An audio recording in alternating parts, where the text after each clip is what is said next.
శృతి మించిలా నన్ను మై మరపించకలా తడబడి తల వంచిలా తలపును అని చేస్తే ఎలా మరేం చెయ్యనే నీతో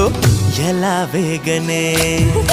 నన్ను దాటి వెళ్ళలేవు నిన్ను నువ్వు దాచలేవు ఏమి చెయ్యనయ్యో రామా ఉన్న మాట చెప్ప నీవు ఊరుకుంటే ఒప్పుకోవు ఇంకెలాగే సత్యభామా అనుకున్నా తప్పు కదా మో మాట ముప్పు కదా